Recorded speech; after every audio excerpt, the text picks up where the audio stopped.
एक नमूना खड़ा हुआ और रामचरितमानस के ऊपर सवाल उठाने लगा। कह रहे रामचरितमानस को बैन कर दो। मैंने कहा कर ले। इस दुनिया में, देश तो छोड़ दो, दुनिया में कोई माइका लाल पैदा नहीं हुआ जो रामचरितमानस को बैन कर सके। हिंदू मतलब त्याग, हिंदू मतलब बलिदान, हिंदू मतलब वीरता, हिंदू मतलब शौर्य, हिंदू मतलब सर्वाइवर। पिछले 1400 सालों से जिनसे लड़के कोई नहीं बच पाया, उनसे लड़के आज भी टिके और डंके की चोट पे आगे बढ़ रहे हैं, उसको हिंदू कहते हैं। दूसरा, ये बीबीसी वाले खड़े हुए, कह रहे 2002 के ऊपर हमने डॉक्यूमेंट्री बनाई है। मैंने कहा पहले बना लेते तो पिछली बार 300 की जगह 350 पिछली बार ही आ जाती।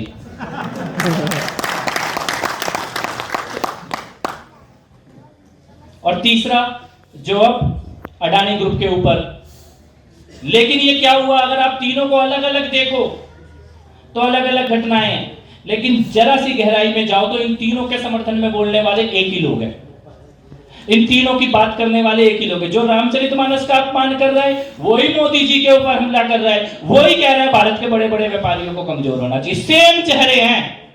और ये युद्ध भाजपा के खिलाफ नहीं है, ये युद्ध मोदी जी के खिलाफ नहीं है, ये युद्ध भारत के खिलाफ है। लेकिन मैं ये भी कहना चाहता हूं बीबीसी वालों से कि बेटा हमने तुम्हारे बाप को भगा दिया, तुम क्या चीज हो।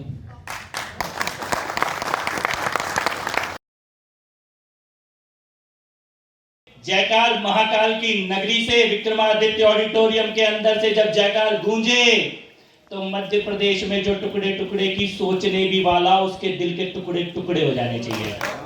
भारत माता की वंदे मातरम, हर हर महादेव। बहुत बहुत आभार आप सभी का इस जयकार के लिए।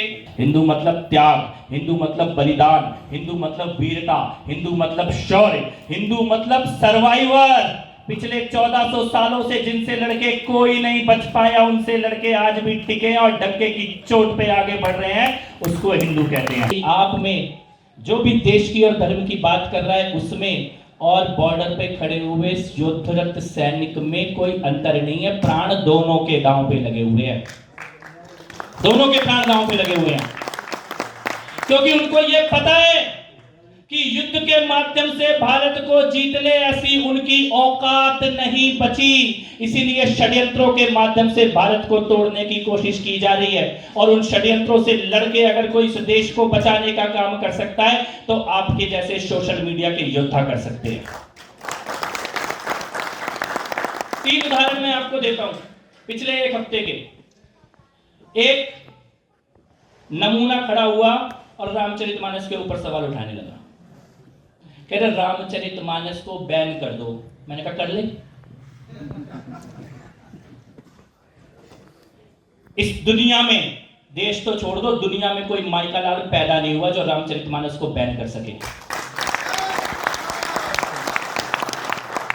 दूसरा, ये बीबीसी वाले खड़े हुए, कह रहे 2002 के ऊपर हमने डॉक्यूमेंट्री बनाई है। मैंने कहा पहले बना लेते तो पिछली बार 300 की जगह 350 पिछली बार ही आ जाती।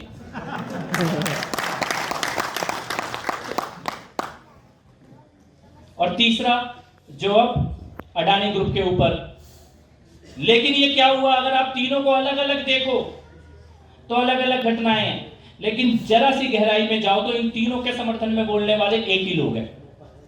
इन तीनों की बात करने वाले एक ही लोग हैं। जो रामचरितमानस का अपमान कर रहा है वही मोदी जी के ऊपर हमला कर रहा है, वही कह रहा है भारत के बड़े बड़े व्यापारियों को कमजोर होना चाहिए। सेम चेहरे हैं।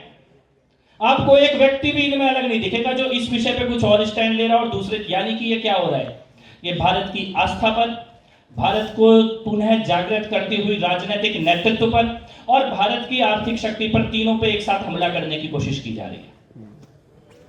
और इससे लड़ कौन सकता है? इससे लड़ने के लिए बंदूक तो नहीं उठेगी, इससे लड़ने के लिए तो मोबाइल फोन ही काम आएगा। ये युद्ध है और ये युद्ध भाजपा के खिलाफ नहीं है, ये युद्ध मोदी जी के खिलाफ नहीं है, ये युद्ध भारत के खिलाफ है। क्योंकि आप ये मत सोचना कि कांग्रेस पार्टी बीबीसी की डॉक्यूमेंट्री का यूज कर रही है। बीबीसी की डॉक्यूमेंट्री बनाने वाले कांग्रेस का यूज कर रहे हैं।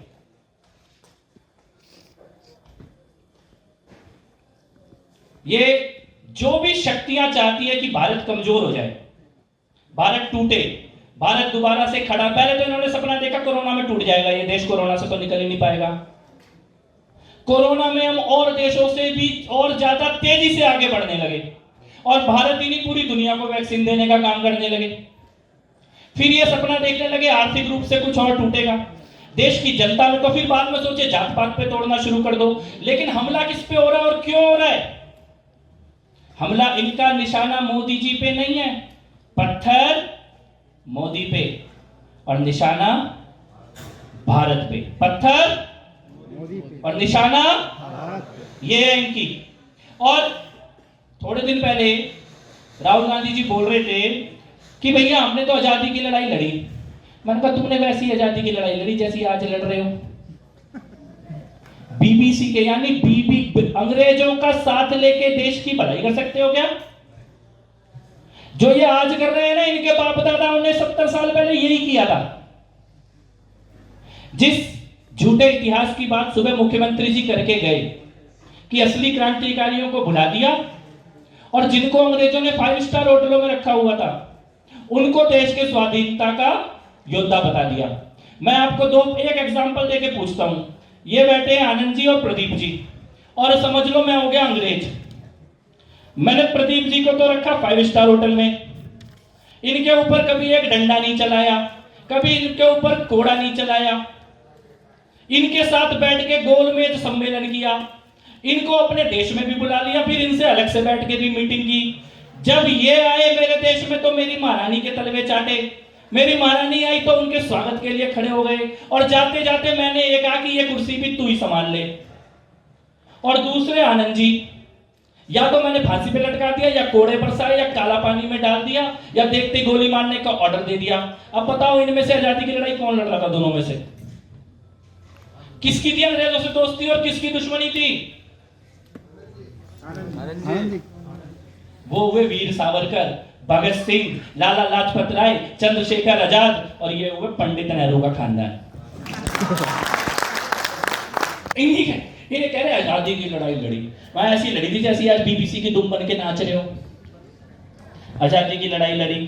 कांग्रेस पार्टी, ये राजनीतिक मंच नहीं और राजनीति की बात नहीं होनी चाहिए, फिर भी मैं कहना चाहता हूं कि कांग्रेस पार्टी और कांग्रेस के द्वारा पाले हुए सभी श्वान शिशु आज भी अंग्रेजों के गुलाम हैं, आज भी अंग्रेजों के गुलाम है। लेकिन मैं ये भी कहना चाहता हूं बीबीसी वालों से कि बेटा हमने तुम्हारे बाप को भगा दिया, तुम क्या चीज हो?